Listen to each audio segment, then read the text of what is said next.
Bonjour et bienvenue dans Objectif Patrimoine, votre magazine consacré à l'immobilier. À l'approche de la rentrée, beaucoup se demandent si c'est le bon moment pour investir en immobilier. Et bien dans ce contexte, les conseillers en gestion de patrimoine sont appelés à jouer un rôle majeur en servant d'intermédiaires en investissement immobilier par exemple. Ils ont aussi les connaissances pour trouver la meilleure solution fiscale en fonction du client. Et pour nous accompagner, j'accueille sur le plateau Laure Brun, gérante de Vim Conseil, un cabinet qui s'est spécialisé dans le conseil en gestion de patrimoine. Bonjour Laure. Bonjour, merci de me recevoir. Je vous en prie. Alors Laure, première question qui me vient tout de suite à l'esprit. Pour être un bon conseiller en gestion de patrimoine, est-ce qu'il va avoir les connaissances bien pointues dans le milieu juridique, dans la fiscalité par exemple ? Oui, il y a des gros bagages à avoir lorsqu'on est conseiller en gestion de patrimoine, mais on est avant tout généraliste. Dès que ça va être plus pointu en fonction d'une situation bien particulière, on va s'accompagner d'ingénieurs en patrimoine pour valider notre préconisation.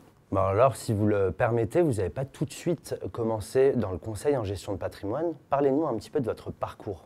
Alors oui, j'ai d'abord commencé dans l'administration de biens, dans la gestion d'immobilier direct. Vous êtes bailleur, vous avez un appartement à faire gérer. J'ai fait ce métier-là pendant plusieurs années et j'ai vite constaté que quand on est propriétaire bailleur, on est très mal accompagné, très mal aiguillé au niveau fiscal. J'avais énormément de clients qui se plaignaient de la forte fiscalité. Si vous êtes en taxe marginale d'imposition à 30%, vous êtes imposé sur votre résultat foncier à 47,2, presque 50%. Et le cran d'au-dessus, c'est quasiment 60% d'imposition. Pourtant, si on se fait bien accompagner, il y a des gros coins de ciel bleu en fiscalité. Il faut simplement se faire conseiller.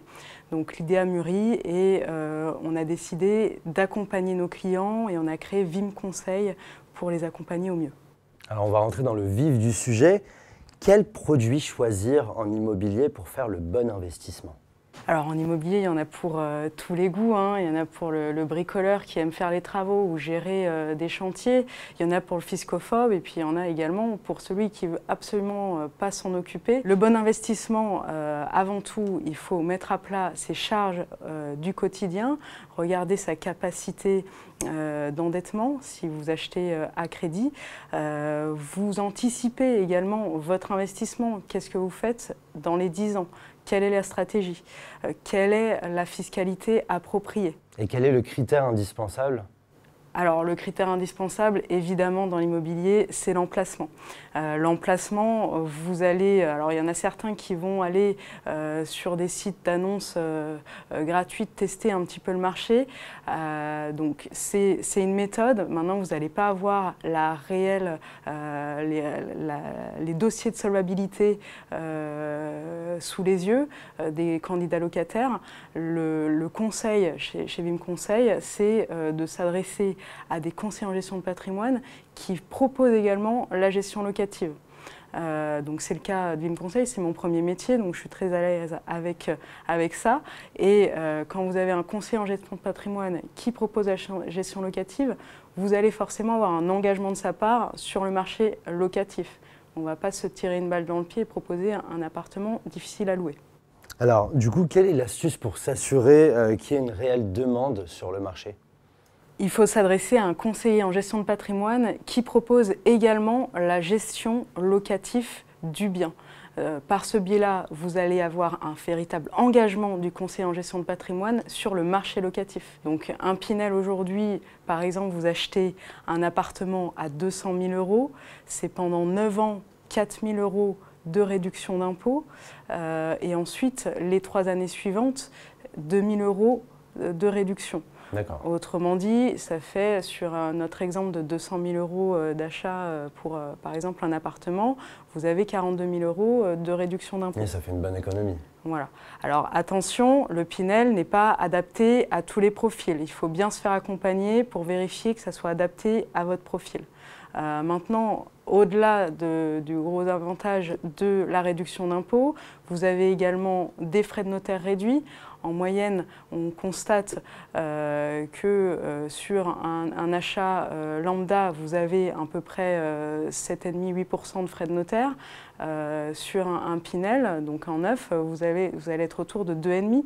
Dans notre exemple, vous achetez un appartement de 200 000 €, vous faites une économie de plus de 10 000 € de frais de notaire. D'accord, rien que ça. Voilà. Vous avez également, vous achetez un appartement économe en énergie ou un appartement, une maison. Vous avez certaines communes qui proposent des réductions de taxes foncières sur les 2 premières années. Donc vous avez pas mal d'avantages. C'est un peu comme les voitures, on propose des bonus. Ça va dans le sens de l'État pour construire de plus en plus d'immobilier. Quand le bâtiment va, tout va. On dit souvent qu'un appartement qui sort de terre, c'est environ 2 emplois à plein temps pendant 2 ans. Donc ça va dans le sens de l'État. Alors du coup, on va parler de vos clients. Quelles sont les solutions que vous leur préconisez? Alors, on propose 3 services essentiellement. Le premier service, c'est l'étude globale patrimoniale, où on va en faire ressortir nos préconisations, donc une ou plusieurs préconisations sur mesure en fonction de la situation de chacun. Le conseil en gestion de patrimoine, c'est vraiment du sur mesure. Donc dans ces préconisations, on va balayer, vous l'avez compris, les solutions d'immobilier direct, mais on va balayer également toutes les solutions d'investissement financier. Donc, par exemple, comme l'assurance vie, les contrats de capitalisation, etc.